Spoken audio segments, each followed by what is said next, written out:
Better now? So good evening everyone, thanks for joining us.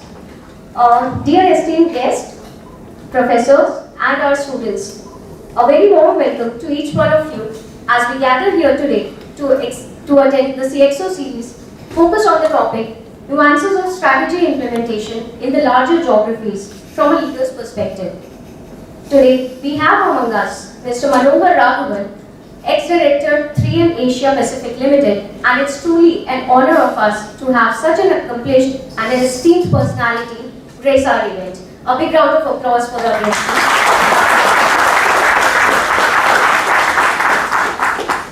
With over 3 decades of dedicated service to the world of business, Mr. Raghavan stands as a shining example of what it means to be a true global business leader.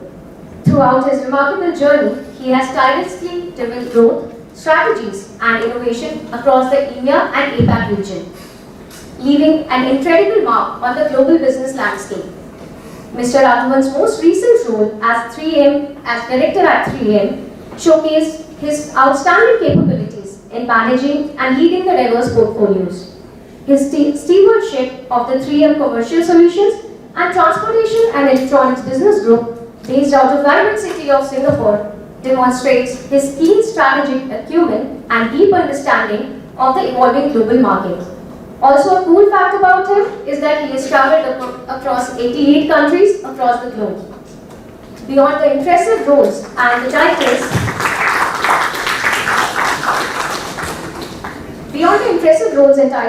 Mr. Raghavan's efforts have garnered him numerous accolades and awards, each a testament to his unwavering dedication and remarkable contributions.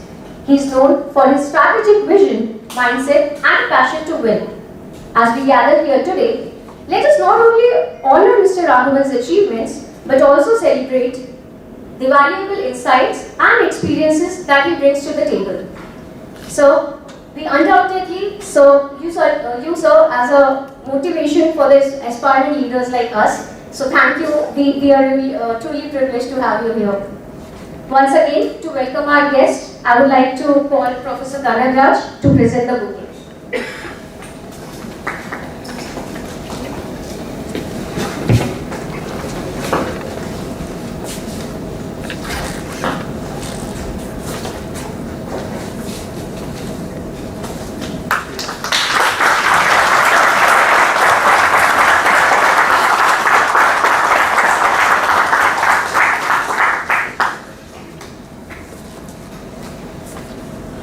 And now I'll request Mr. Raghavan to take over the stage and present his slides. Thank you.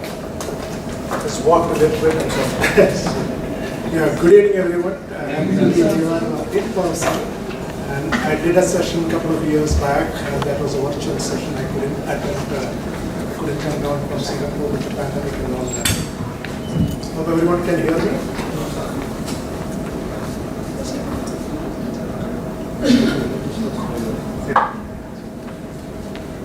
It's good to be here in person. So what I would like to do today is everything that I'm going to share today will be my 30 years of experience, 3 decades, and I was always been on the fast track.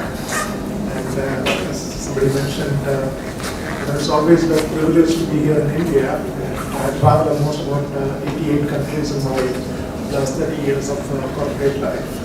I think I was telling Professor Santosh today is that I covered 6 out of these 7 continents in my 35 years of corporate life. So, that's and that also gives me a lot of, maybe I can say that it's an honor for me as an Indian to travel nearly about 88 countries. And I was, started my career in India. And I got an opportunity to go abroad, and then I never came back. I came back after retirement. I took a voluntary retirement on 1st of July, and for the simple reason that not that I'm 65 or 70 years old, I had to take a retirement for 2 reasons. One is that I've been on the fast track for about 35 years in my career. And even though I have my personal interest in that, at some point of time you need to draw the line because your body may not be able to take all the traveling that you need to do.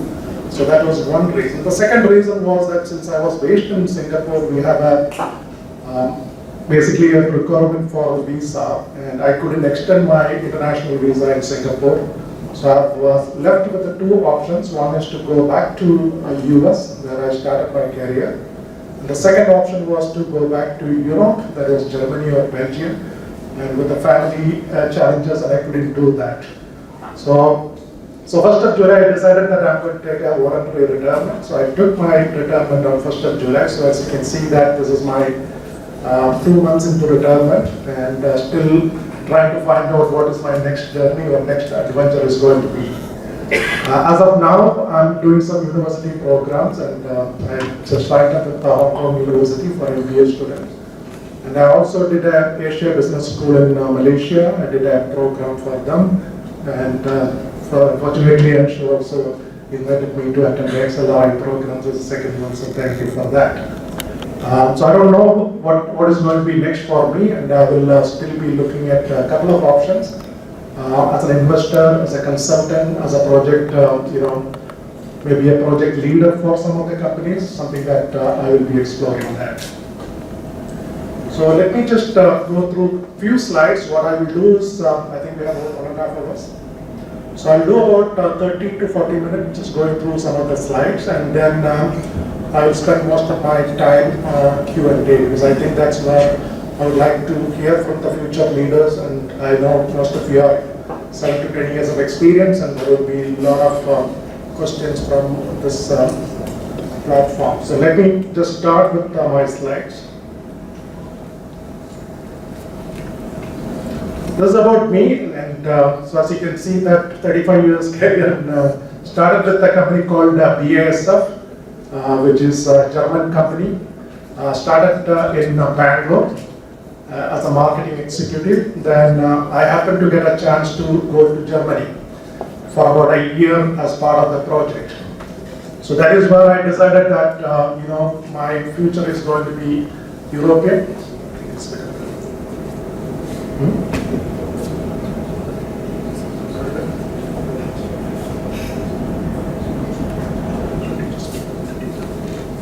The PDF. Like, click on the site.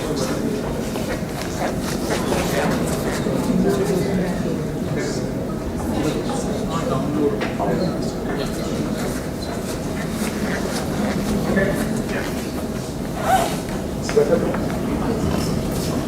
Okay, so you can see that I spent about 35 years, and my first job was BASF, a German company. Started as a marketing executive, and that was my first job. And I went to Germany for about a year, stayed there, and 3M used to be our competitor. So like the saying goes, if you can't beat the competition, you join the competition. So that's exactly what I did 26 years back, and I stayed there for about, I just completed 27 years in 3M, and you can see the roles that I have done. This is something that I'm very proud, and always wanted to tell my future leaders, the opportunities are so many out there. I've done about 12 different jobs in 26 years, so that means almost about one job every 3 years. So it doesn't matter whether you are with an engineering background or your finance background or an R&D background or anything, the opportunities out there are many. So you just need to put your hands up, and you need to be prepared for that. And one of the biggest challenge for all of us is that we stay in our comfort zone. I mean, I was staying in my comfort zone in Dubai because it's a tax-free job and everything was good, but I was staying in my comfort zone. Then I realized that this is not what I wanted to do. I mean, monetary benefits will come, but then you need to put your hands up and then move on. So you can see that the number of roles, starting with the key accounts, business development, strategic planning, area planner, lead Six Sigma, balance scorecard, motion country, marketing excellence, and then moving back to APAC director for one of the largest business. And my last business that I handled was $700 billion business. So it's a sizable business. It's the second largest business for 3M globally. And the challenge with that business is that every week I used to get a call from the US office, what's happening there. That was the only thing that was keeping me awake in the night. And it's a very profitable business. We had almost about 30 to 31% operating income in that business. And the business was growing at almost about 6 to 8% in the last 5-6 years. So we have over 22 countries within Asia Pacific region, and that's what I really want to talk about today. You have a global strategy, but when it comes to the areas, you really need to understand and look at the complexities that we have in the area. And I also did a lot of deep dive project, and I was sent to develop the 3M business in Africa, which is basically West Africa, Nigeria, East Africa, Kenya, Tanzania, Uganda, then North Africa like Morocco, Algeria, Tunisia. Then I also did business development for Iraq, Iran, and some of the funniest places in the world or most scariest places in the world. So there's a lot of experience out there, but I always enjoyed working in those projects. And you can see my family is also into a couple of areas. My daughter is a sustainability leader for a company in Singapore. My wife is basically for teaching special children, basically autism kids. She is focused on that. I think one that I really want to talk about today will be looking at my favorite quote. I mean, we are what we repeatedly do. Excellence then is not an act but a habit. I think this resonated with me right from the beginning. I think I started looking at this in 1997. I remember the date, and ever since that, and I always communicate this with the students in the field. So what I will do today is talk about the first thing is, when I got this two big opportunities. One was the Europe, Middle East, Africa. That was around $425 million business. And then the Asia Pacific, as I mentioned, was around $700 million business. So I think the direction that was given to me was both these businesses were very big for 3M. You need to go there and fix the business, you need to grow the business, you need to make sure that you improve the margins. So I came with the very, very specific objectives, and it was very well defined. I got a 48 hours time when I was called for this Asia Pacific job. A senior vice president reached out and he said, you have to go there and you have two things to do. You need to fix the top line, you need to fix the bottom line. So that was a challenging. I did not know anything about the Asia Pacific region. All that I know Singapore because I was born in Singapore. I didn't know anything about other than India and Singapore. I never been to Japan, never been to Korea, never been to China. So it was a totally different challenge that I got from the senior vice president. So I always looked at, whenever I get a business opportunity, there are a lot of structure out there, but the one that I use, because it's easy for me to understand, it's easy for me to use, is the structure that I'm showing here. And it's all about structure to strategy. That's what I need to look at it. You must be learning a lot about the strategy in the business schools and all that, so I'm not going to go into a lot of details. But what I really want to talk about is always start with understanding the structure of the strategy. And the first thing is, what do I want to be in the next 2 to 5 years? You would have noticed that I put 2 to 5 years for the simple reason that before the pandemic, companies used to do 5 years of strategic planning. Today it's 2 years of strategic planning because the external dynamics are changing so rapidly. They cannot have 5-year horizon for strategic planning. Even 3M has changed to 2 years since last year. Second one is you really need to understand what are my priorities or deliverables this year. As I mentioned, when I got the call, it was very clear that go and fix the top line and go and fix the bottom line. So those were the two things that was given to me. But when I looked at the 20 different countries, starting from China to Japan to India to Vietnam and Indonesia, this was not going to be easy because the priorities were different, deliverables were different. You had a combination of developing countries, and then you have developed countries, then you have also foundational countries. So you really need to understand what you are getting into it. Now the biggest mistake that all of us will do as a human being is that we look at from one angle, not looking into the details. So that's really important for me to understand. The second one that you need to look at, this is an early learning for me, maybe probably in 2003 or 2004, our CEO has clearly mentioned about two things. He said, As a business leader, you should have two views on your business. One is telescopic view, which is 2 to 5 years and 5 to 10 years, how your company is going to look like. Second one is very important, which is microscopic view. Microscopic view is all about what is it that we need to deliver within the current year. So you have to look at both sides. Don't look at delivering your current plan, you also need to look at delivering your future plan. And that's a very, very important statement that he has made. And it always stayed with me whenever I move to any country, talk to the country team or the area team. I always talk about microscopic view and telescopic. So please keep that in mind, because all of you are future leaders and you might be experiencing the same challenge even with the new or current job. So please take a deeper look at that.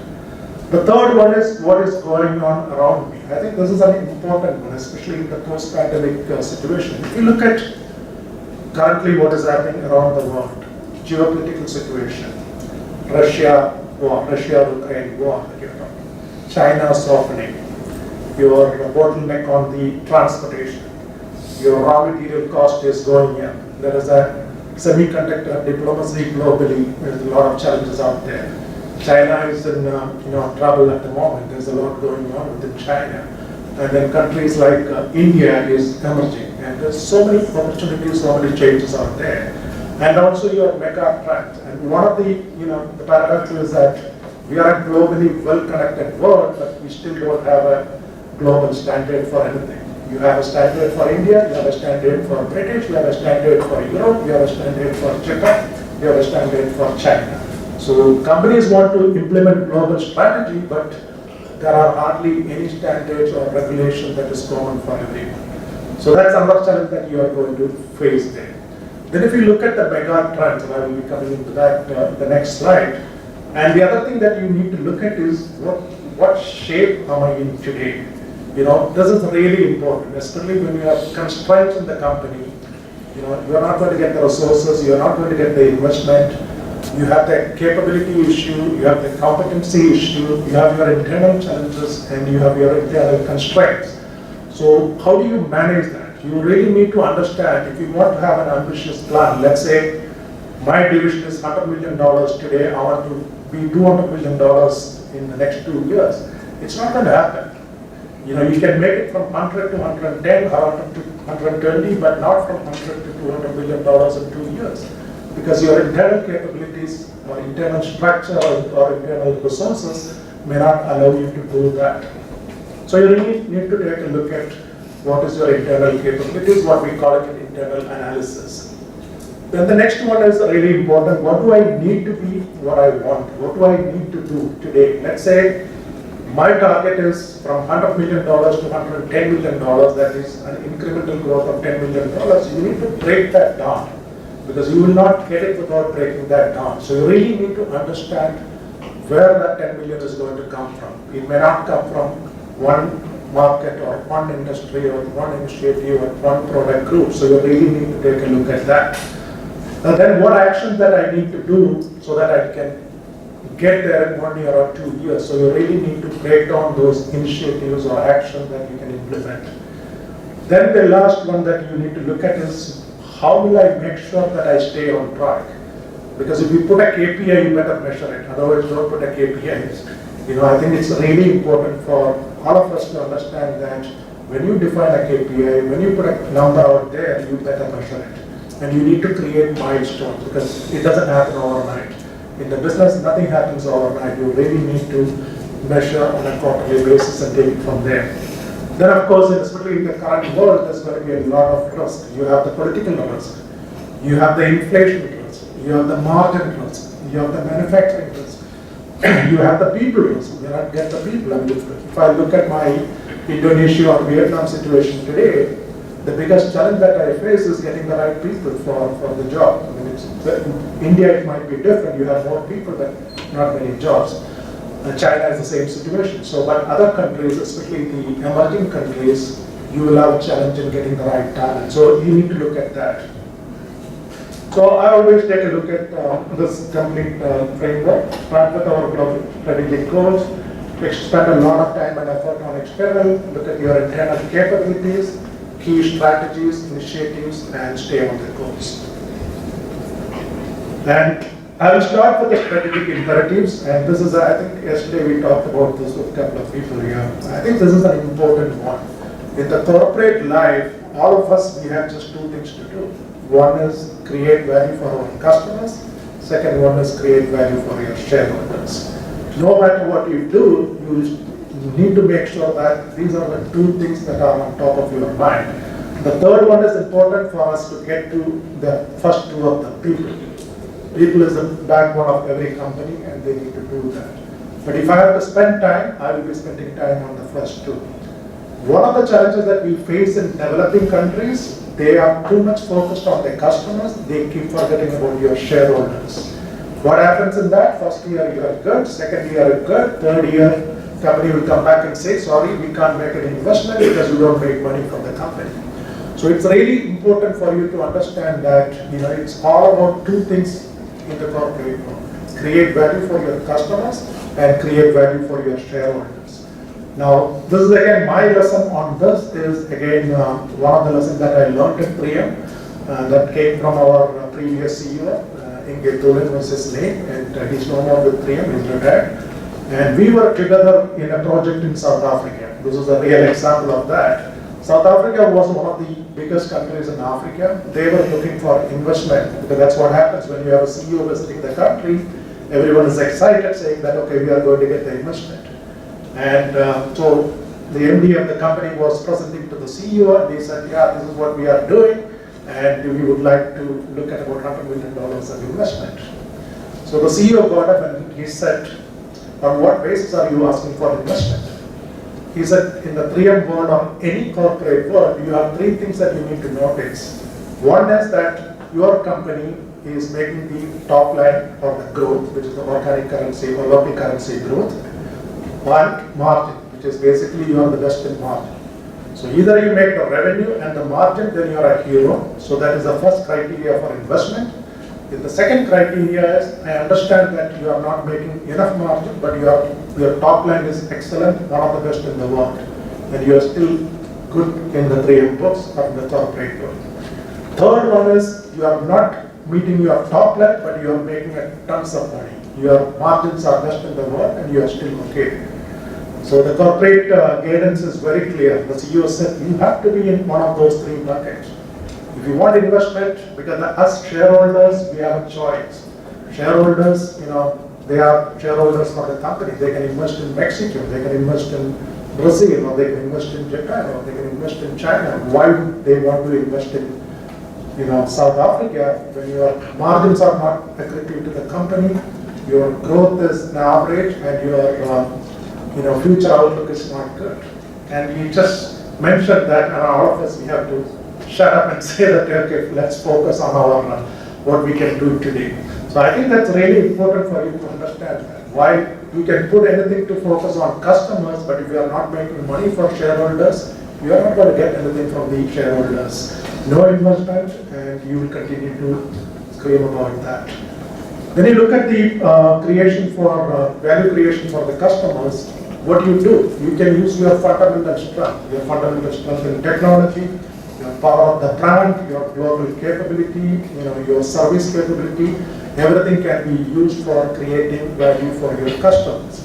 When it comes to creating value for your shareholders, and most of the business leaders like us, we have a couple of things. Your top line, your margin improvement, your cash flow, and maybe your accounts receivable, inventory turns, productivity, and all that can be secondary metrics. But your primary metrics will always be your revenue growth, your margin growth.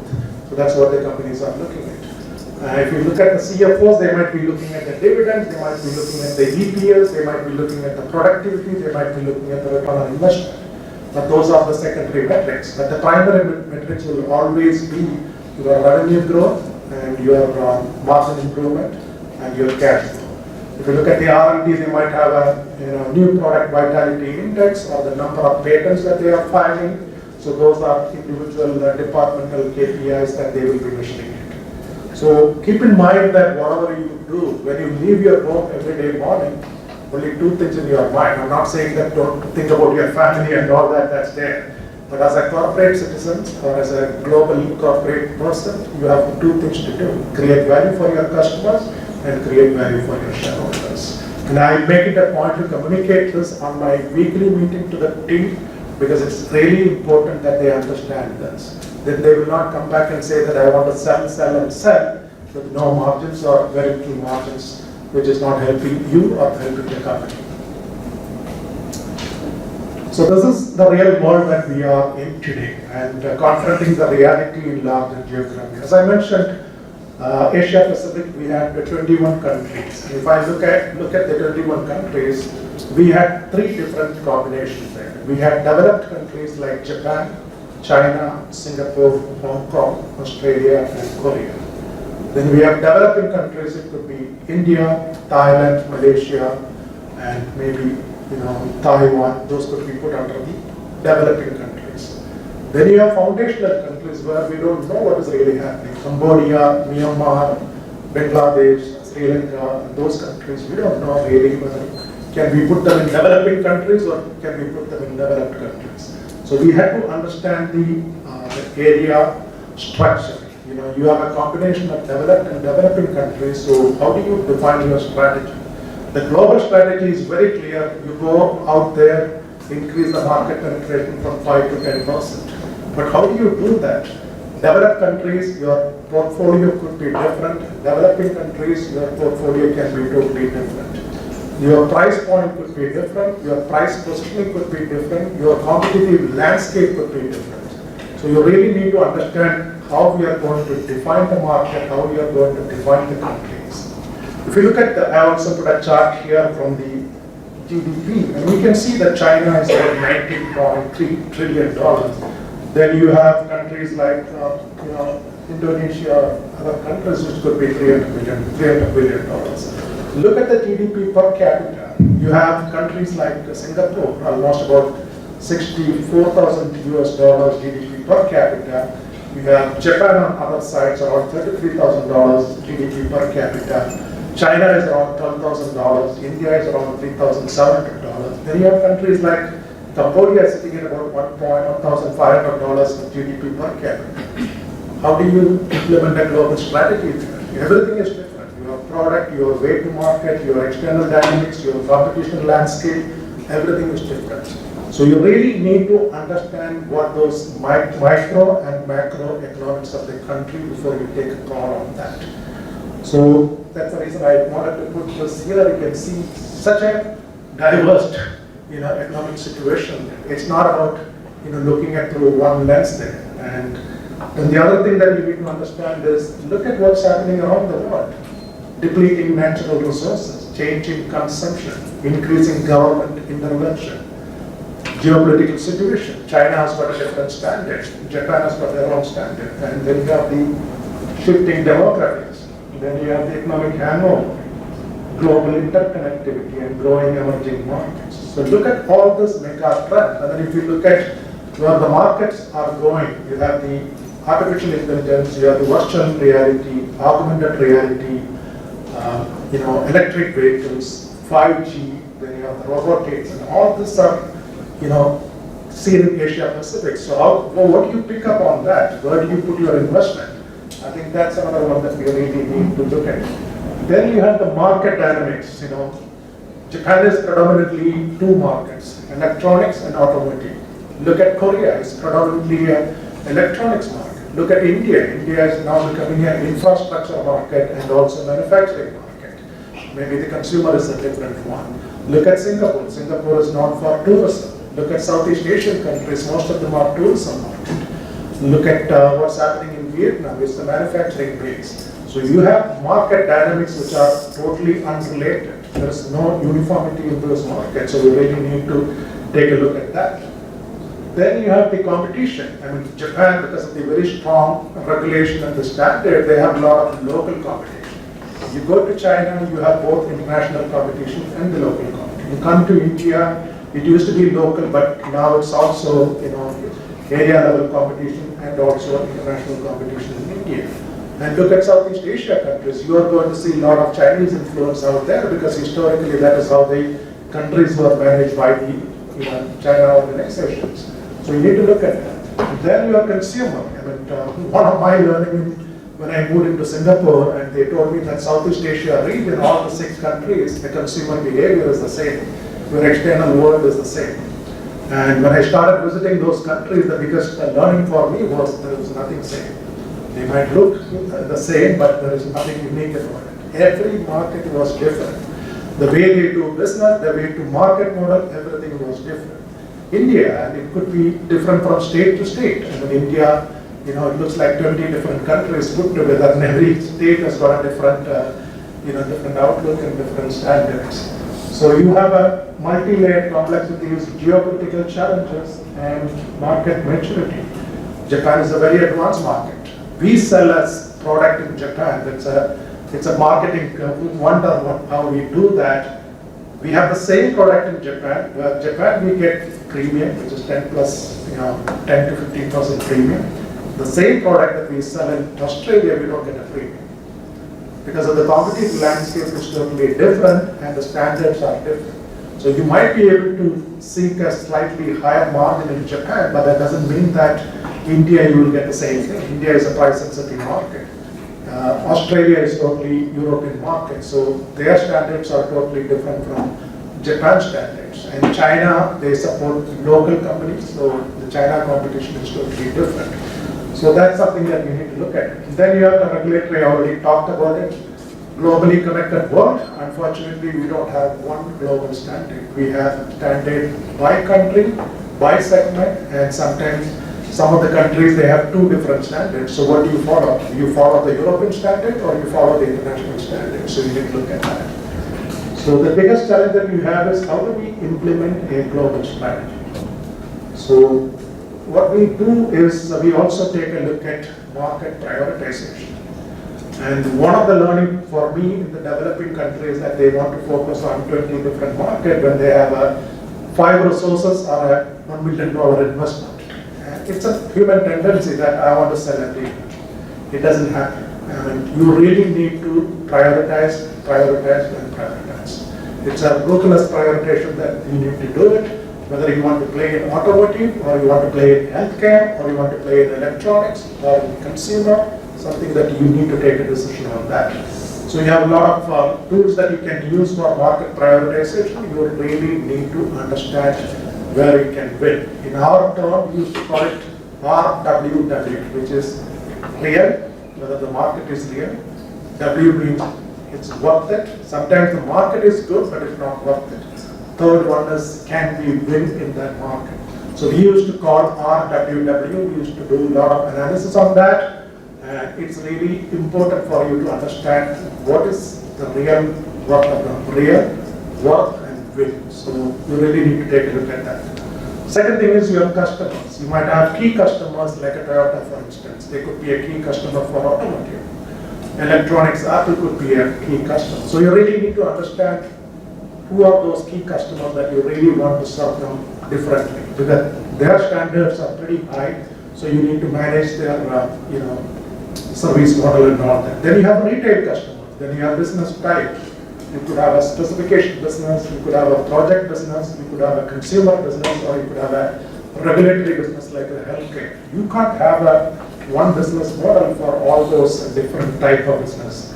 Then you also have the long tail. And countries like Australia and India, you might have long tail customers. Customers who are not in the home cities, they might be in tier B or tier C cities. How do you serve them?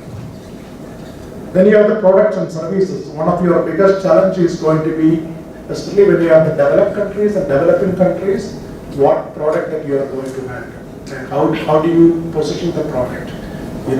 As I mentioned, a premium product in Japan meeting the Japan standard may not be good for India, or may not be good for Vietnam, or may not be good for Indonesia. So you really need to understand what's your market or the product positioning that is required. Second one is consumables. Consumables can be different, but there are a lot of market entry barriers. If I look at Korea and Australia, for instance, they have a very strong regulations on chemicals. Even the US product or a European product cannot be imported into Australia or Korea unless you reformulate the chemical regulation, meeting the chemical regulation. That's a very, very challenging one that you need to look at. Then of course, if you have a turnkey services model, then you need to take a different look at that. Then you also need to look at your revenue model. Revenue model can be, meeting your margin expectation. Sometimes you might use e-commerce or Alibaba's or Flipkart and those companies for your business model. But you also need to understand those companies would need a lot of investment before you can make any money on that. So you really need to look at your margin expectations, your revenue model, your contribution, your sales, and your product mix. If your 80% of the sale is coming from the top 10 products, you really need to focus on those 80 products. How do we draw more margin and how do we improve on those? Last but not the least is the distribution, your cost of the distribution. Today the companies are not investing on a lot of distribution capability because it's a very, very cost-intensive activity. And then your capability. If you have a capability only for Mumbai, Delhi, Chennai, or Bangalore, if you want to take your product to reach a tier C city, you might end up in putting a lot of cost structure. You need to really take a look at that. That's a problem that we experienced in China. Because China was such a large region, we couldn't get our product out in some of the tier C cities. We had the same problem in Australia because Australia as a country is spread out from Melbourne to Sydney to Perth, and it could be very, very complex supply chain. So we had to look at what model that we want to implement, how much it is going to cost us, and how are we going to service those customers. Capability and services, that's really important for us to understand that. So this is the business model that we always use. Again, this I downloaded from Creamstyle, but pretty similar that we use in 3M. But I use the same thing in BASF when I was doing the chemicals out there. So understand the market, get to know your customers and your products and services, especially with the product positioning is really important. And then the revenue model, take a deeper look at your revenue model because don't forget about the share, value creation for your shareholders. So you really need to look at your service model, your revenue model, and the last is your distribution model. Any questions on these couple of slides before I go into my next couple of 2 slides, I think? Then we will take a Q&A. Clear? So this is my successful business modeling. Again, this is my experience, what we have done in both Europe, Middle East, and Africa, because in the Europe, Middle East, and Africa, we had 3 regions. We had the Western Europe, which is France, UK, Germany, and all that. And Western Africa was Nigeria, Ghana, Senegal, and all that. East Africa was mainly Kenya, Tanzania, Uganda. North Africa used to be Morocco, Algeria, Tunisia, Egypt, and then we have the Middle East, which is Gulf region, Dubai, Saudi Arabia. So we had to look at clustered approach for the simple reason that, as I talked about, your regions are divided into developed countries, developing countries, and foundational countries. The biggest mistake that you will be doing is that you get a large region, then you are looking at one strategy which is not going to work for you. Even in Asia Pacific region, I had divided the clusters into 3 areas. What I did was basically looked at Japan, China, Australia, Korea. We bundled them into developed countries. Then we added 2 small countries. One was Singapore, second one was Hong Kong, because those are 2 small markets. We were able to handle that. Second one was to create the developing countries. Developing countries, we had to deploy 2 strategies. We clustered all those developing countries into one cluster. We kind of looked at 2 strategies for the simple reason that we wanted to prioritize our investment. So we created, one is a penetration strategy, second one is an acceleration strategy. So the acceleration strategy, we basically selected 2 countries. One was India, second one was Thailand. So these 2 countries, we kind of carved them out so that when we go to the CEOs or the international VPs, we could ask for the investment. Because if I go with 5 countries and ask for investment, they are not going to give me that investment. So we had to look at, okay, India and Thailand, I want to do acceleration. Your growth rate is going to be double digit, your margins are going to be incremental dollars, and we had to put that. And the rest of the countries like Malaysia or Indonesia and all that, we had to put as a normal penetration program. So it's really important for you to understand where do you want to put your investment so that you can get your better returns. Because let's say you have 20 countries, you are going into your CEO's office and say that I want investment in 20 countries, he or she is going to tell you to take a walk. They are not going to have the investment to put in everywhere. So you really need to understand that. Then what we did, my third strategy that I deployed was foundation. The reason for that is we had so many countries, like ASEAN countries, Cambodia, Myanmar, Bangladesh and all that, we had to cluster them into an export model so that we don't have to put our resources there. We appointed a master distributor, they were able to handle it, and we wanted to develop that foundation for a long time. Same thing happened in Vietnam, even though Vietnam, you can always argue whether it's a developing countries or you want to put as a foundation model. I put it as a foundation model for the simple reason that one of the external trend that we saw in Vietnam was significant foreign direct investment was coming into Vietnam. If you look at the number of manufacturing plants out there, now the VinFast, which is an EV automotive being set up there, one of the biggest in the world, and the young population, very advanced business opportunities out there. So I had to put Vietnam under foundation. So that's a strategy that we created. From 21 countries in the region, we created a very simple strategy. Developed countries, this is the strategy. Go after the prioritized market, increase your penetration and get the right level of investment, focus on the revenue, focus on the margin. The developing countries divided into two. One is the penetration, similar to developing countries. Second one is acceleration, so that you get higher returns, higher growth, higher investment, build for the future. Then we looked at the foundation. It's basically lay the foundation, so you get the benefits in the next 5-6 years. But you need to start now because nothing is going to happen overnight. You really need to start developing those foundations so that you can get the returns in 5 years or 10 years down the line. Because as I mentioned at the beginning, you really need to look at telescopic view.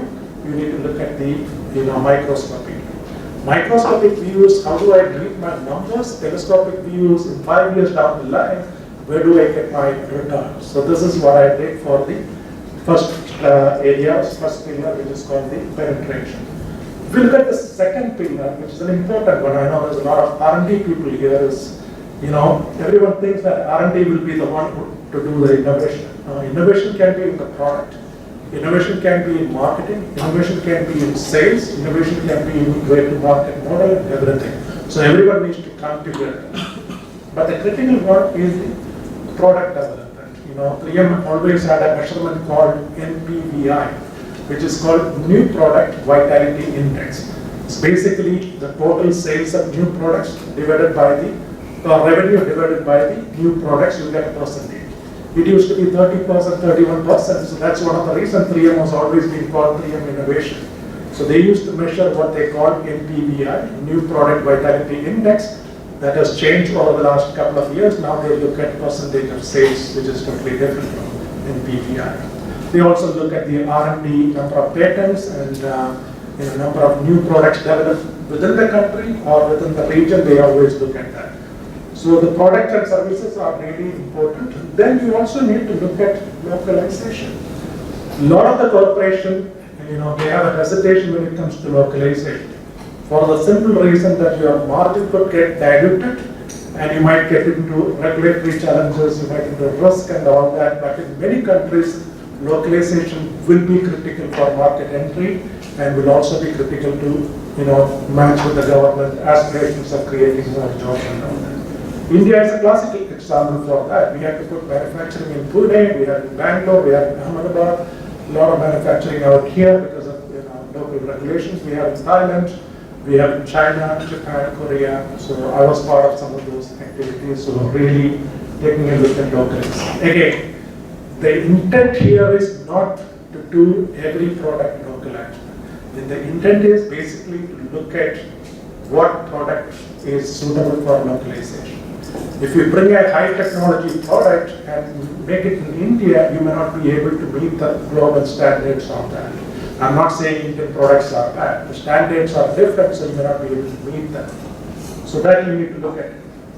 Then comes the localization building blocks for supply chain, because one of the biggest challenges that you will experience is that your supply chain is not able to support the growth that you need. I mean, we have a classical example in China and we have in Australia.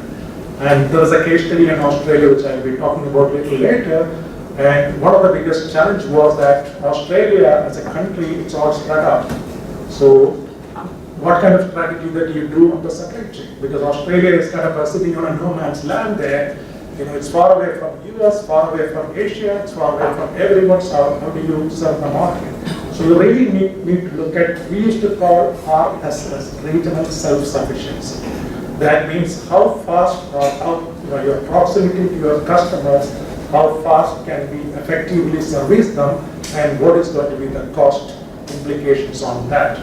So your service capability and all that, because you have a lot of external factors into your service, transportation could be an external one, your loading and unloading, and all those can be external capability. Then you also need to leverage R&D capabilities, robotics in the manufacturing, so you can improve the productivity, you can get a better output, and all that needs to be relooked at. So this was a daunting task, but we were able to complete that in most of the countries.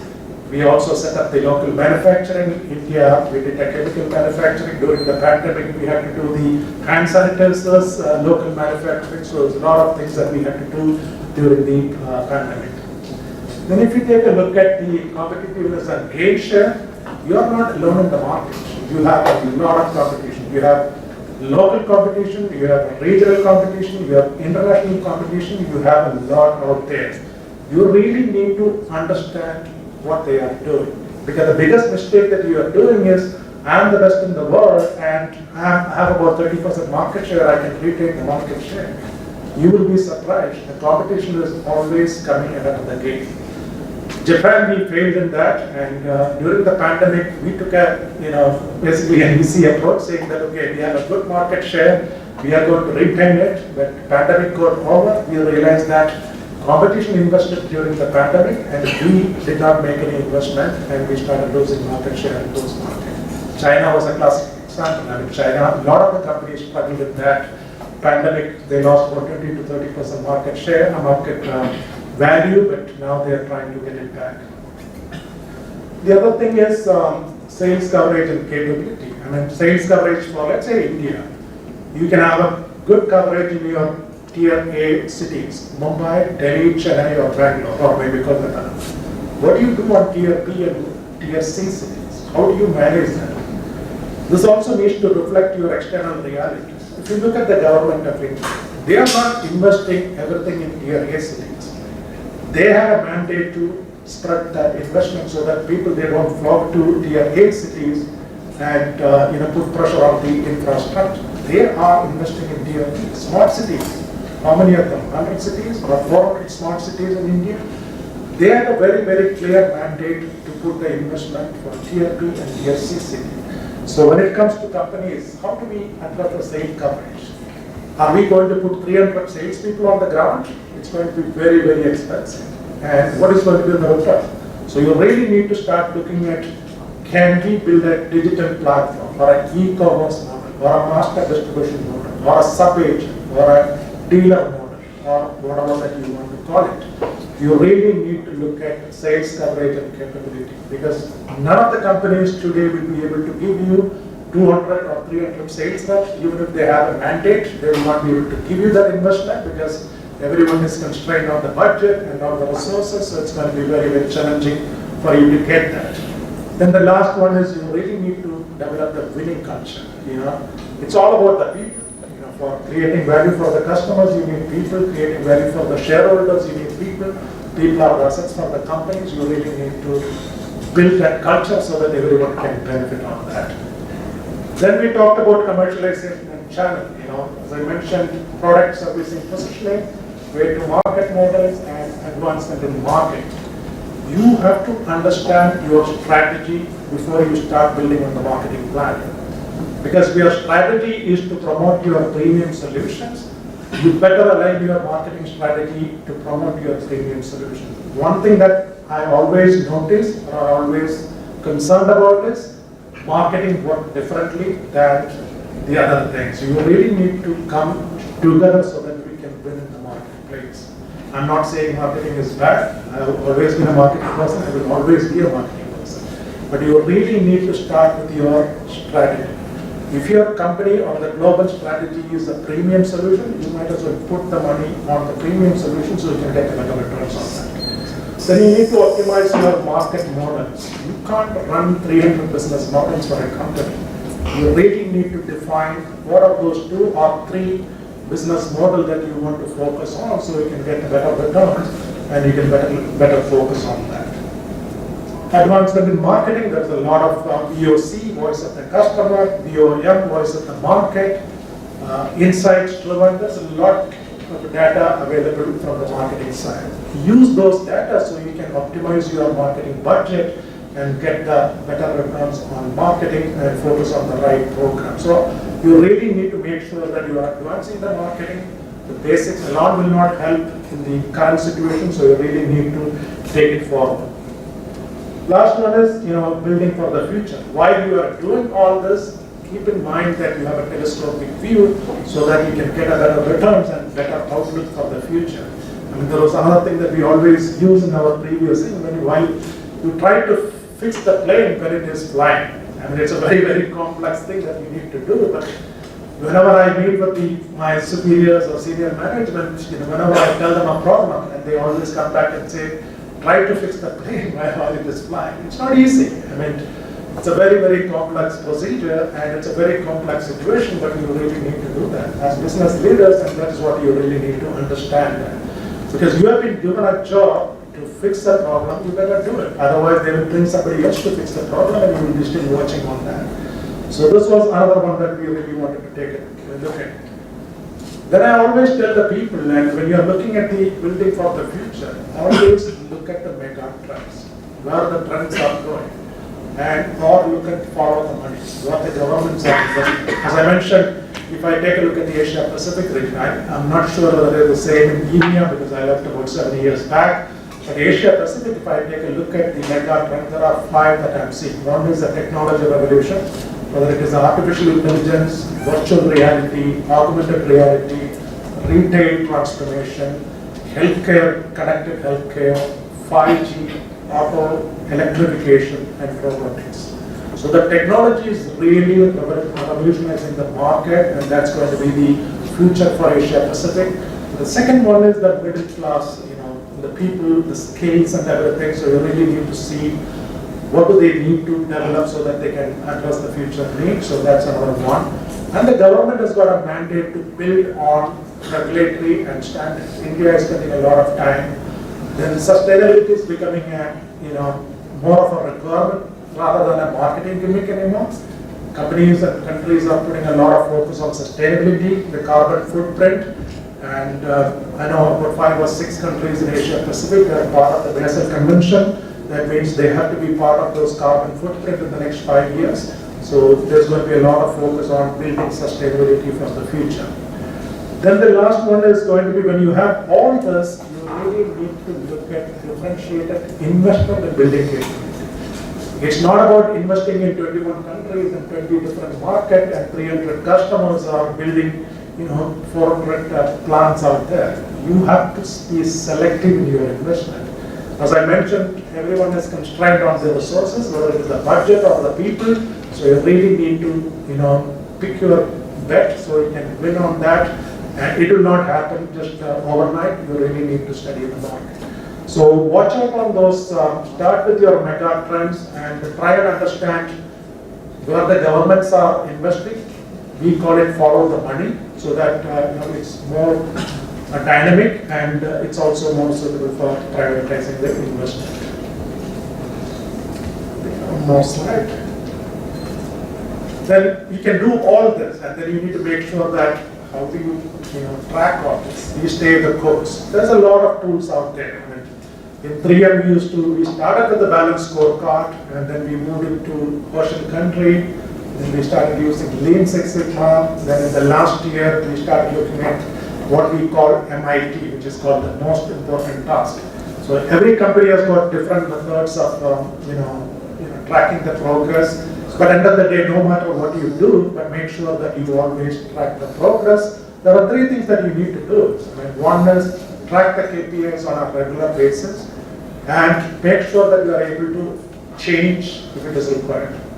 And don't hold on to it because your external dynamics is changing. So sometimes you realize that the government put a regulation, you will not be able to sell a new product, so you will need to make sure that you are adapting to the market needs. I'm not saying that you change the goalpost, but all that I'm saying is look at the external dynamics, that things are changing dramatically, adjust to that.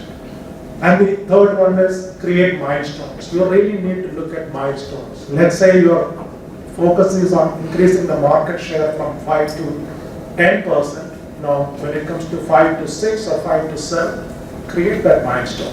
So you know that you started at 5, you are at 7, and then you start looking at acknowledging and celebration and rewarding and recognition and all that. Because at the end of the day, people also need a lot of recognition, they need rewards, they also need appreciation.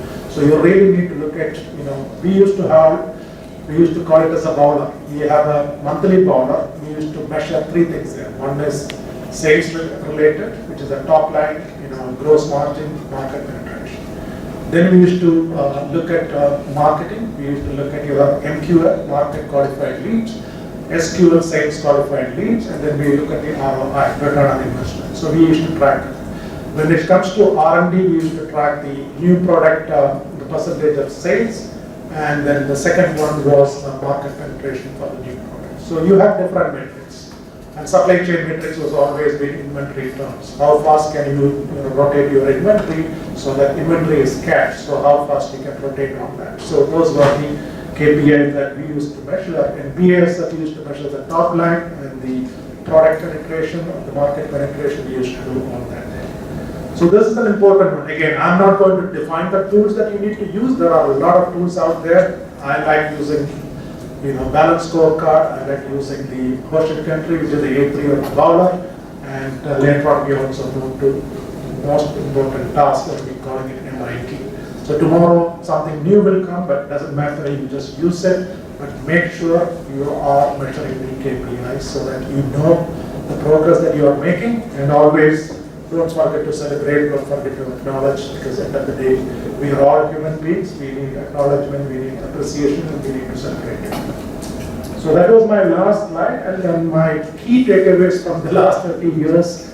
I cannot put this in order for the simple reason that what I believe in it, that doesn't mean that all of you need to believe it. But from my 35 years of experience, this is what a summary, that's about 6 points.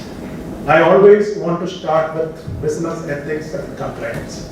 There is a lot of scrutiny out there. Every single corporation or the companies are being questioned on the governance and the policies, on the ethics and the compliance. You don't want to get it. It's a messy world out there. If you read the last 2-3 days of news from the US, there is a lot of companies, a lot of question marks. Companies have been fined billions of dollars for governance and compliance. If you look at India startup, the biggest challenge that they are facing is a governance issue. They need to start looking at governance early stage. They don't want to get into governance issues after getting $500 million of investment on that. So you really need to start focusing on business ethics, compliance. I stayed with the company for 35 years as without any zero compliance issues.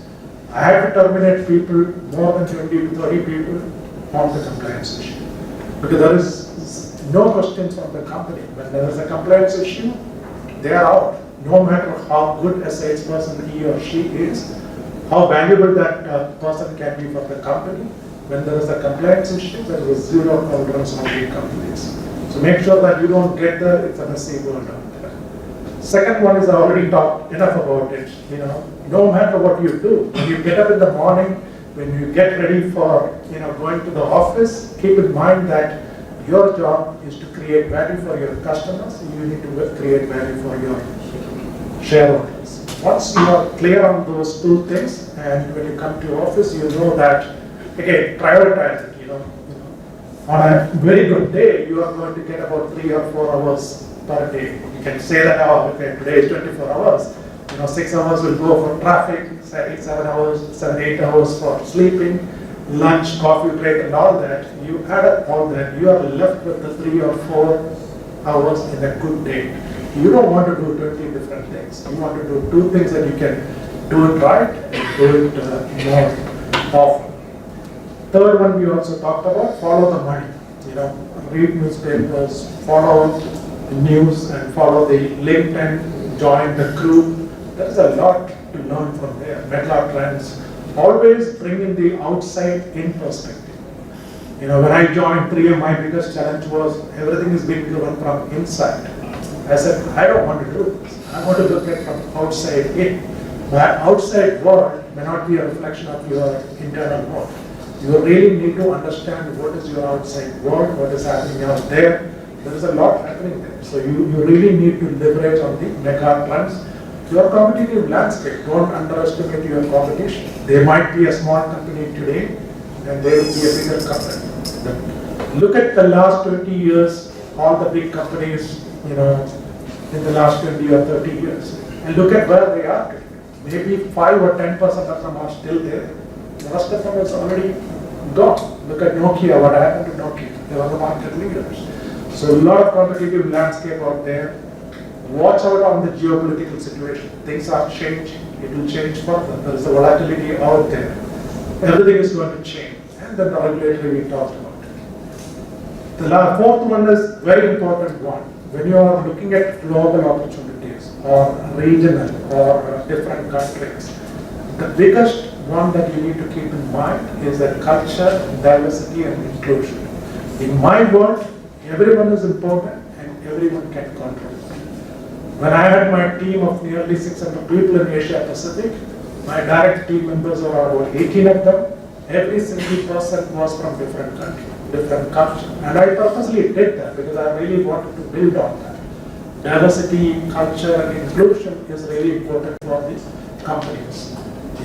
The goal of the day is that, if you are Indian, we will bring only the Indians. That's not going to be the global world. It's a connected world. So you need everyone in that connected world, and everyone can influence, everyone is important, and everyone can contribute. So put a lot of focus on that.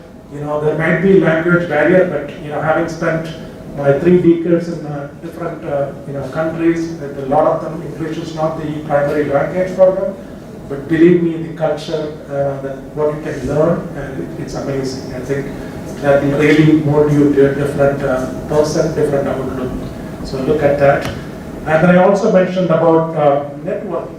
In fact, the next program that I'm doing for the Hong Kong University is called Art of Networking. And all of us are business leaders, and we are in a globally connected world. Make sure you do enough networking. You can do it through LinkedIn, and you can join forums, you can attend conferences, exhibitions, no matter what you want to do. There are a lot of people out there who can help you with that. So make sure you build your own brand so that you are visible, because when opportunity comes up, put your hands up and reach out to the people who can help you, and that's going to be really important for a globally connected world. Continuous learning and development. The biggest mistake a business leader will be doing is that I know everything, I don't need to learn. I'm still learning, and I might learn something new every single day.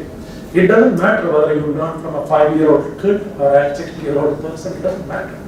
Learning is really important. Look at the industry, artificial intelligence. I know nothing about artificial intelligence, but I need to learn. I need to contact people who knows about artificial intelligence. So don't stop learning. And in my last 35 years, not a single day where I did not learn anything. I'm always open to learn from anyone. I do mentorship, and I also do reverse mentoring. Reverse mentoring is all about youngsters giving me mentorship on topics that I don't know about. So I think you really need to be open about mentoring, and you need to be open about learning. So it never stops. Then an important one I mentioned here is challenge your status quo. All of us are human beings. We tend to sit in our comfort zone saying that I'm happy with what I'm getting, and family problem, this problem, that problem. you're not going to go anywhere. And I had a very comfortable job in Europe, Middle East, and Africa, where I happened to be based in Dubai for 5-6 years. It's a tax-free life. I was driving the best cars in the world. Family was very comfortable. I got a call saying that you have an opportunity to go to Asia Pacific. We will give you 48 hours time. You decide. When I went to HR, I calculated how much of money I'm going to lose. It was a 30% because I will be paying tax in Singapore. What did I do? I could have just told them that I'm not taking it. I took that, knowing that my wife will be losing her job. My kid was already in the US, so when she comes back, then we need to find something. I took that, and I went to China. It's a totally different country. 1 year there, I have known nothing about China, the language and everything. I survived first year. Then I was moved to Singapore. I have no regrets on that. I made more money than what I could have made in Dubai, sitting there for 5 years. Experienced more culture, different life. Wife got a fantastic job. Everything worked out. I could have just rejected that offer. I was given 48 hours. The other thing that I had to realize was that only 2 or 3 candidates were there, so they had to take that call immediately. 48 hours I had to move from Dubai, where I lived for nearly 12 years, covering Europe, Middle East, Africa, and then I had to move to Asia Pacific, to a country which nobody liked, Shanghai, and I did that. So challenge your status quo. You really need to look at that, because the opportunities, when it knocks on your door, you might as well put your hands up, because you don't know what you're missing. So you really need to look at that. Learn new skills, and I'm talking about artificial intelligence. Marketing is advancing, analytics, insight, and everything. So learn new skills and put your hand up for challenging things. Every challenge will give you a new learning. Every learning will give you a new opportunity. Every opportunity will give you a career growth. Think about that. Don't think about what challenges. I'm sitting in a comfort zone. I'm getting my fantastic salary. I'm close to family. I'm able to meet my friends. It's good. All of a sudden, you realize that you are about to retire and you didn't do whatever that you wanted to do. So make sure that you put your hands up. Last one is really important, leadership pitfalls. And I think all of us human beings, we have biases. We need to understand our own biases, our own weaknesses. Indians might have some weaknesses, Europeans might have some weaknesses, Chinese, they have some weaknesses. You really need to understand that. And leverage your strength rather than focusing on your weakness or weak points. And then be truly adaptive and authentic leadership. What we are looking at is authentic leadership, adaptive leadership, and this is servant leadership. And the last but not the least, your playground is the global. If you look at it, it's a globally connected world, globally connected healthcare, globally connected telecom, globally connected transportation, globally connected whatever you want, manufacturing or whatever it is. They need future leaders. Put your hands up. There's a lot of opportunities. Go for it, and the journey can be very, very, very, very fulfilling. And you will enjoy. You will celebrate. And I'm sure, hopefully, in the next 10 years, you will be standing here, and I'll be listening from the other side. So thank you. So,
before we start with the discussion, I would like to take a moment and thank you on behalf of the entire cohort for this wonderful talk and for being here with us.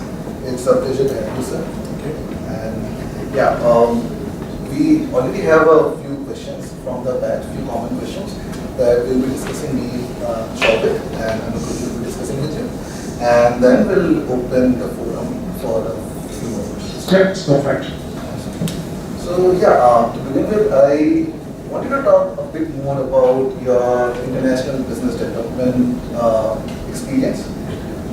You were mentioning that strategies needs to be specific to the market, to the region, and but what I wanted to ask is that once you have a strategy that is very specific to the market, how important it is to ensure that your vision and your strategy has been communicated throughout your organization, and how do you ensure, perhaps you can explain with an example, that everyone is in the organization and all your stakeholders are aligned to that vision?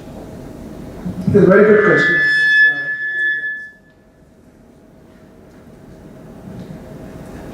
It's a very good question. I think that's a really important to understand that.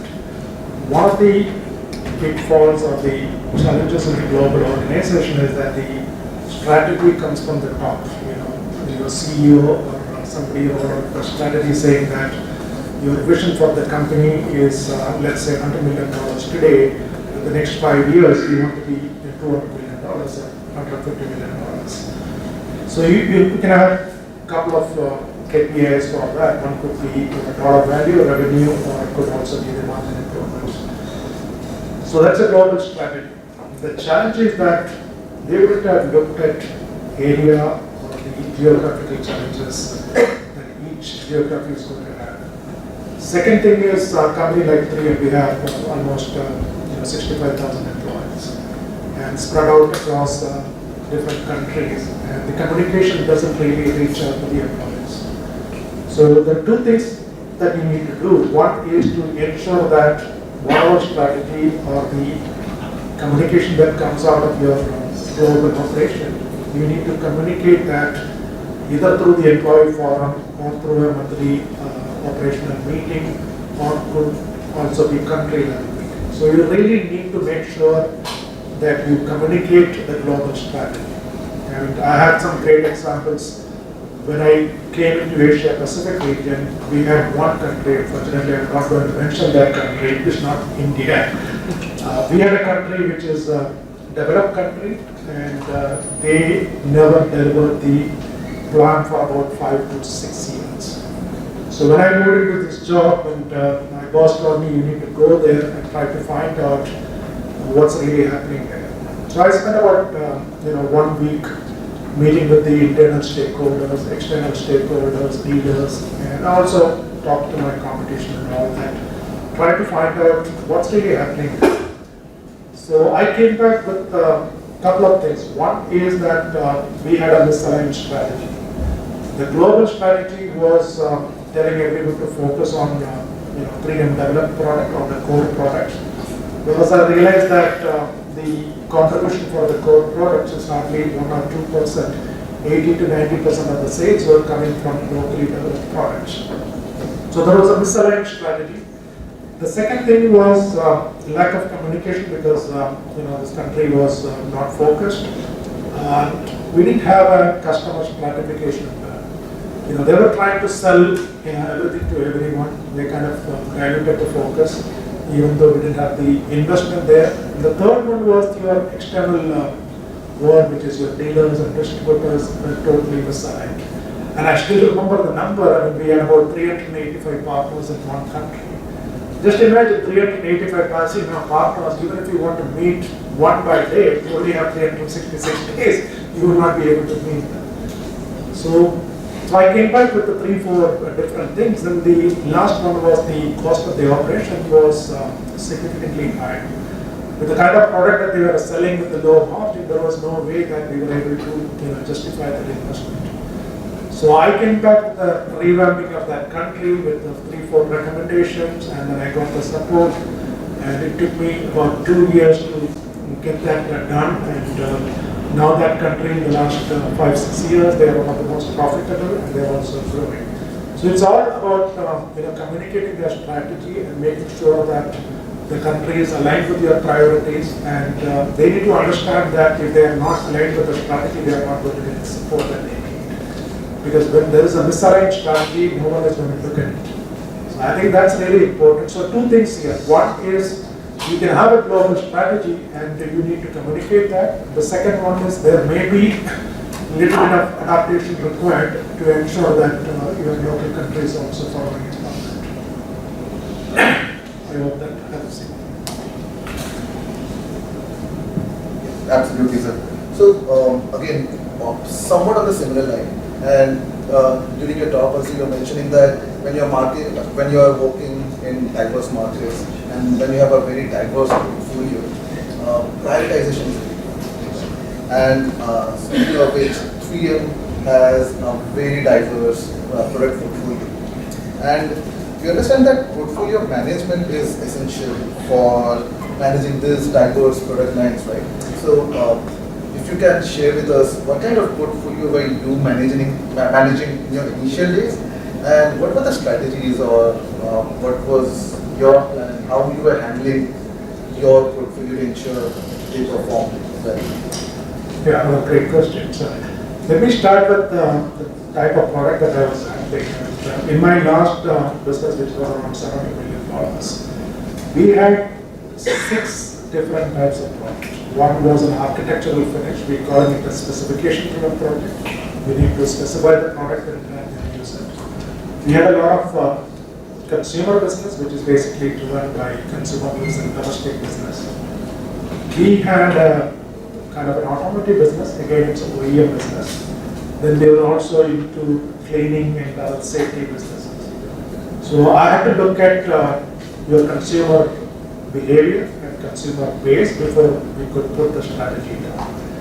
Because if we are talking about a specification business, your cycle time could be anywhere between 6 months, could be 1 year. You put a specification today, you are not going to get your real returns maybe after about a year. So that may not be counted as your revenue generation for the current year, but that could be counted in your next year projection. So you really need to take a deeper look at the product mix, because don't forget that you are yearly deliverables. So you need to meet your yearly deliverables, and at the same time you cannot forget about the specification, because we don't put the specification today and the next year you will be challenged on their revenue generation. That was the one thing. Second one is probably I could give you a case study that we did for a global portfolio. We had a product called graphics, graphic that goes on the board, that goes on the vehicles. If you look at the metros and the trains, they have the graphics. It's most likely a real product. Now the graphics that are, when I looked at the graphics universe, and the reason why I had to look at the graphic universe is that you need to understand how they use the product. So let's take the example of Coca-Cola, for instance. It's an international brand, so I'm picking up that. Coca-Cola has got their own brand, which they might use it for 5 years, 10 years, let's say their offices. You have Coca-Cola fleet that are running in the street, carrying Coca-Cola bottles. They might change the graphics once in a year, once in 2 years. Then you do have Coca-Cola doing yearly or monthly promotion or a weekly promotion or a festival promotion. Those graphics will be on their vehicle or on their premises maybe for 2 weeks or 3 weeks. So if we look at it from a customer point of view, you have different applications. So you really need to understand your universe and what application the customer is going to use. What is the durability, what is the price point, and what they are using it before you can jump into the conclusion that this is the product that I'm going to sell. So you need to understand that from the customer. Now we had a particular case where one of the guys, a global portfolio manager, approved creating a TSC product, which is basically used for 10 days or 15 days of application. So we have globally more than 200 countries. we ended up in creating 152 variants of the same product. By every single country went ahead and created that variant. So in 2-3 years down the line, we realized that we have a significant complexity on the portfolio. And every country, and it also adds to the cost because we don't have a scale. India might need 100 rows per year, Japan might need 500 rows, and Indonesia might need 2 rows per year. How do we create an effective supply chain and also balance the cost out? So we have to take a call because in the customer point of view, they don't see that differentiation looking at the film. You can look at the film, I can look at it, you can look at it. You might say, okay, this color is slightly dark, this is bright, but that's it. Nobody knows the physical properties of the product. So the mistake that we did is that we are a global company, we have global portfolio, but we are out creating 100 plus variations in every country. And so that was the biggest problem. Our margins were eroding and we didn't have any differentiation on the product. We started losing out to the customers and our supply chain was becoming much more complex. So we had to take that call. We can talk about global strategy, but if we don't have a global portfolio strategy, we are going to dilute the focus. So we had to take a call that now, when I left, we came down from 152 variants to 5. That's what we did. So that's a tough decision, but because countries are not going to be happy, areas are not going to be happy, but then you need it so that you can run a business more effectively and more profitably. Sometimes those calls are tough. You're not going to please everyone. But then again, as business leaders, we are not here to please everyone. If you want to please everyone, then you go and sell ice cream. So we are here to make money, shareholder value, and that's what we have to do because we have been given a job. We need to do that. So is it fair to say that you should try to keep things simple as well? Yeah, see, the more complexity that you create, the more challenging it is going to be for you. So I think, as human beings, we have a tendency to create more complex situations. Keep it simple, people will follow. I mean, that's my learning, The amount of simplicity that you can do, you are going to get more simple.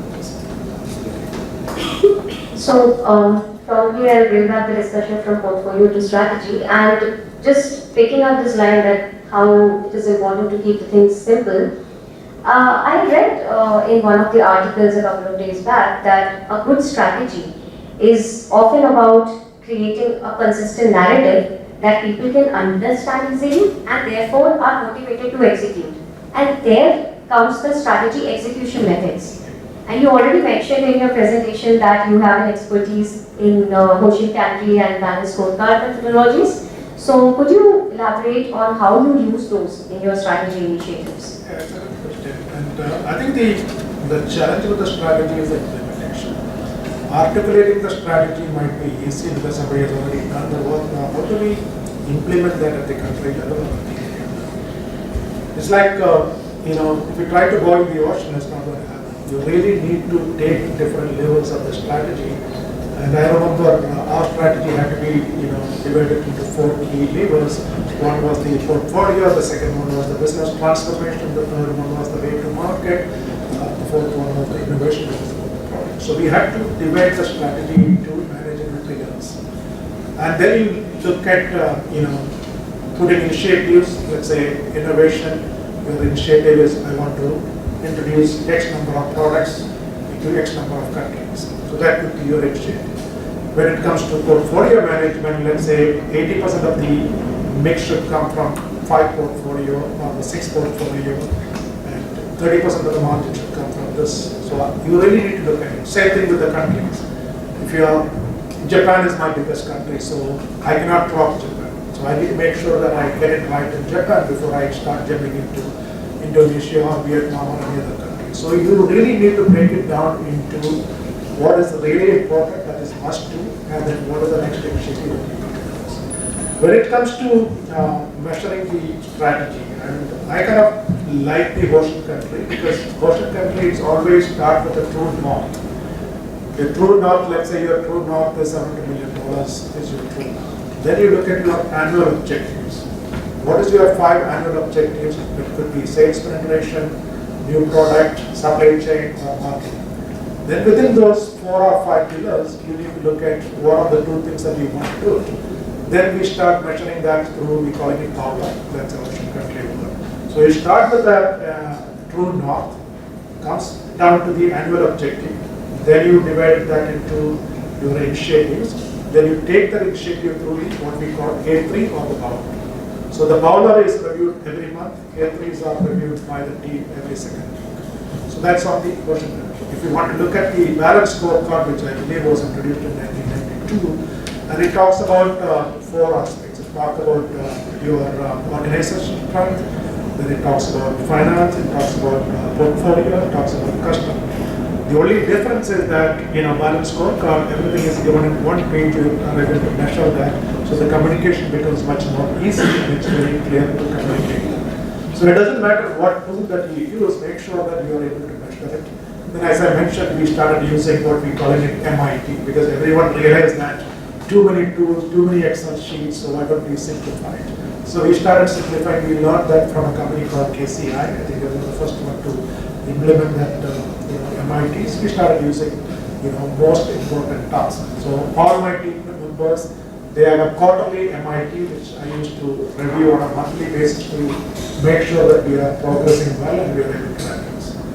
So it just doesn't matter what tool that you are using. Some of them are familiar with the BSc, which is a balanced scorecard, Ocean country, or Lean Six Sigma, or MITs. Make sure that it is consistent. What you don't want to do is one country is using balanced scorecard, the other one is using A3, the other one is using MIT. You're going to create a lot of complexity. Again, as I said, keep it simple, follow the standard so that everyone understands that. Just like how you spoke about the global standard.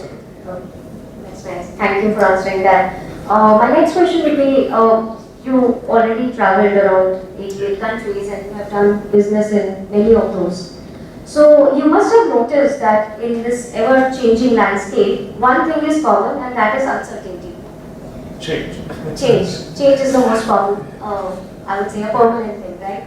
And we are all living in a VUCA world. So could you walk us through a challenging business environment which you encountered and how you executed your plans in certain situations? I think I can talk about a recent one. Pandemic hit everyone, every country, every industry, every market, every customer, and everyone was impacted by the pandemic. Companies are, their revenue has declined 20 to 30%, some of them even much more than that. We were facing with the same challenge. A lot of our products we were not able to sell, and none of our people were able to meet with the customers. But my job was to see what we can maintain. Because the last thing that you want to do was the pandemic, you take out your complete organization. Because that's the easiest thing to do it. You also need to understand that the pandemic will get over and then you still need to create that organization. So I was given a task of, my business was declined by about 22-24%. So they said, what is it that you can do? So in my view, I always believe that every crisis is an opportunity. It's the way that you look at it. So when we looked at the crisis, we also saw a lot of opportunities for us to focus on. Very simple, like social distancing was a mandatory thing for pandemic. Three of us got all these graphics and the wayfinding, signage and everything, and we could have used that for social distancing. Then we also had a lot of products, hand sanitizers, masks, 3M was very famous and all that. We had a lot of product that we need to pull it together and create a market for that. So I talked to my senior VP and he said, I like your idea, and I like the team's idea, it's not my own. And we had a brainstorming session. So we created a task force and we were about 7-8 people from different countries, and then we were given 1 month time. And my only concern was that will I get the support on the investment, especially when your company is going through sales decline of 20 to 30%. So we had a design team, and she was based in Delhi, and so we called her and we said, we need to create this business model, and I think your help in creating that design. We were able to put something together within a span of 2 weeks. And we presented that to the senior vice president. He said, I would like to call the global president to the meeting. So she came online and then we presented the idea. And they all liked it. They said, this is great. This can be replicated in every single country because everyone was going through the pandemic situation. Now, I knew very well that it's not going to give me $100 million business, but to our surprise, that gave us nearly about $8 to $10 million business just in the Asia. And it's very profitable business. So we were able to pull in all the product that the 3M's got, created that design, we created the brochure, we created some noise at the marketplace, and then we saw our competition duplicating. But then we were the pioneers in that, and we were able to get some good sales, and fortunately we were lucky, and that also won the best marketing excellence in that year. So you really need to look at when there is a crisis, don't talk only about the crisis, look at what opportunities you have during the crisis. I think you will find a lot of opportunities. It may not give you $100 or $50 million opportunities, but you can always do something else. So we created that social distancing, we used that in Delhi airport, Bangalore airport, most of the signs that you see on the airport, those were part of the creativity that we did. I think that's how we learn from the global leaders. So honestly, I have so many questions to ask you, but in the interest of time, I can give you time till 6 a.m. tomorrow morning. Absolutely, sir. I mean, you can always meet you outside the room, and I have so many things to learn from you, of course. But yeah, for the time being, I'll open the forum for a couple of questions, and then yeah, we can further this discussion beyond the classroom. Okay. So the batch, we have the time for 2 questions. Part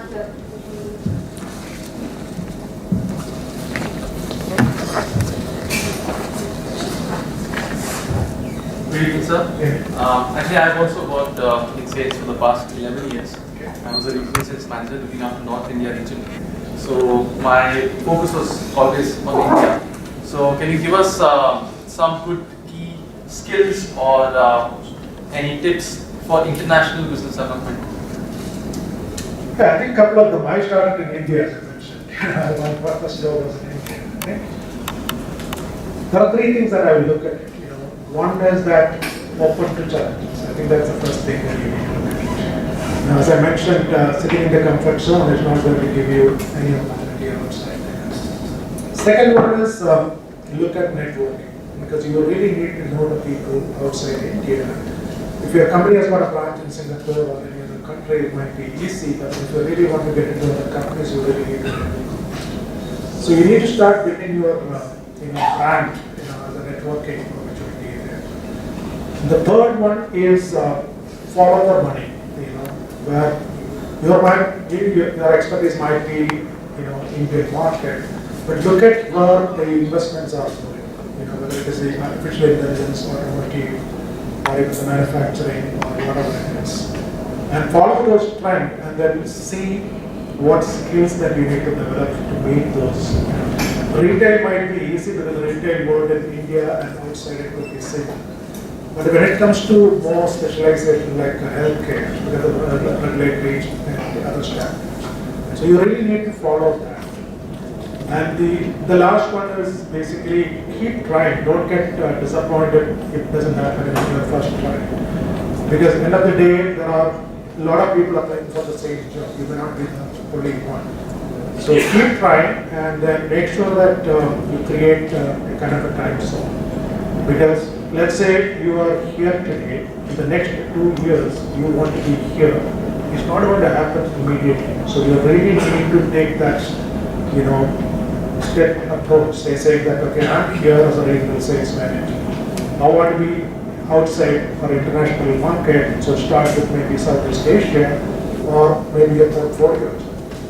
I'll tell you, when I was a planner, area planner, and I did that for about 6-7 years, and I kind of got a bit disappointed saying that, I'm doing a corporate job and I'm not able to do the business development or international job. I had to take a deviation.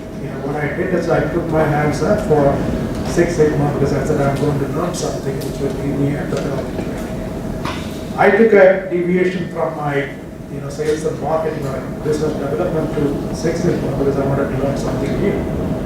When I did that, I had a lot of opportunity for doing the project. One of my project was developing the construction market business for 3M globally. So that gave me a lot of visibility and a lot of accountability, and all that I was able to travel across the world, and that really took me to the next level. So if I had stayed in my job saying that no, this is not what I want to do, I would have stayed there forever. So sometimes, it's like driving a main road. You get into traffic jam. There are two things that you can do. You can either wait for the traffic to get over, or you take a deviation and go. And sometimes you need that. In your career also you need to look at that. I would say, take those couple of steps and you will be there. All right, I guess we have room for one last question. Yeah, Ajay, please go ahead. Thank you, sir. Very good evening, sir, and thank you for your valuable time. My name is Ajay Bajaj, and my question is about international relations in that case. As we generally say in international relations, there are no permanent friends and there are no permanent enemies, and only permanent interests. So how do you see the changing relations and changing policies by the different country as a challenge to the organization or global organization like 3M to adopt those strategies? Yeah, it's a very complex question, very good question, I think.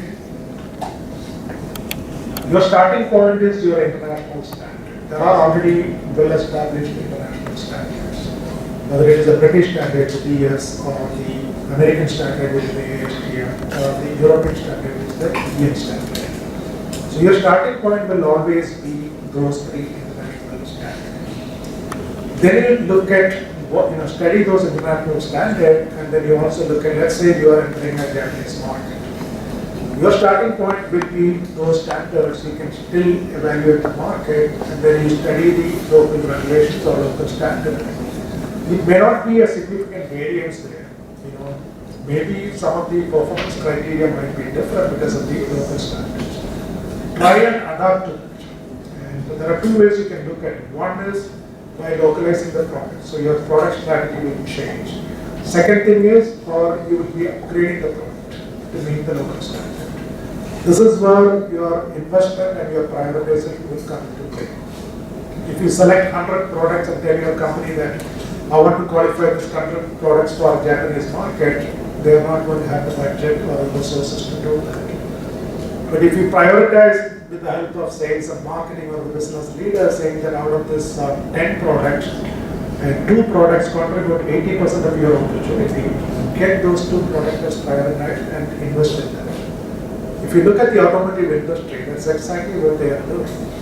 In India, the safety standards have gone up for the automotive. I think it's safety 5 rating would be required. They are not going to do that 5 rating for all the cars that they are selling in India.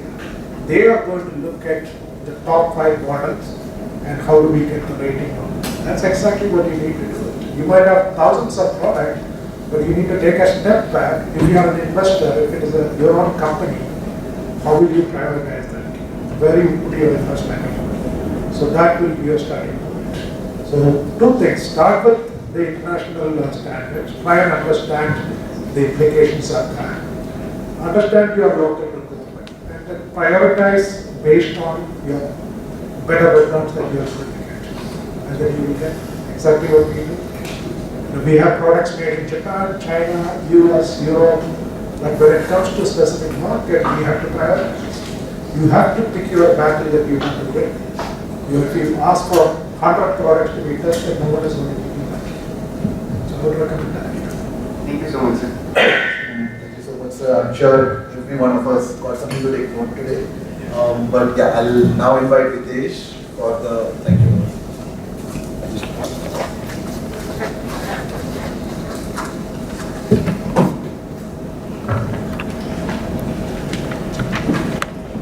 Respected Raghavan sir, we extend our heartfelt gratitude for the enlightening session you graced us with today. Your illustrious 35 years. Hello. Sorry. Respected Raghavan sir, we extend our heartfelt gratitude for the enlightening session you graced us with today. Your illustrious 35-year-old professional journey encompassing pivotal roles in BASF, Bitumen Group and 3M, culminating in your esteemed tenure as Director Asia, has left an indelible impression upon us. Your discourse on strategic imperatives, the art of priority delineation, and the projection of our future selves has endowed us with a discernible trajectory to navigate. Furthermore, your insights into the intricate landscape of India-China business scenario, with its blend of challenges and opportunities arising from economic scale, political dynamics, and geographical proximity, have offered us a broader perspective on global business strategies. Your guiding insights will invariably shape our individual trajectories in the most profound manner. We extend our heartfelt gratitude for your benevolence in sharing your time and erudition with us. Thank you so much, sir. And with that, I would like to request Kanagraj sir to please come and present the mementos to the speaker. Thank you so much.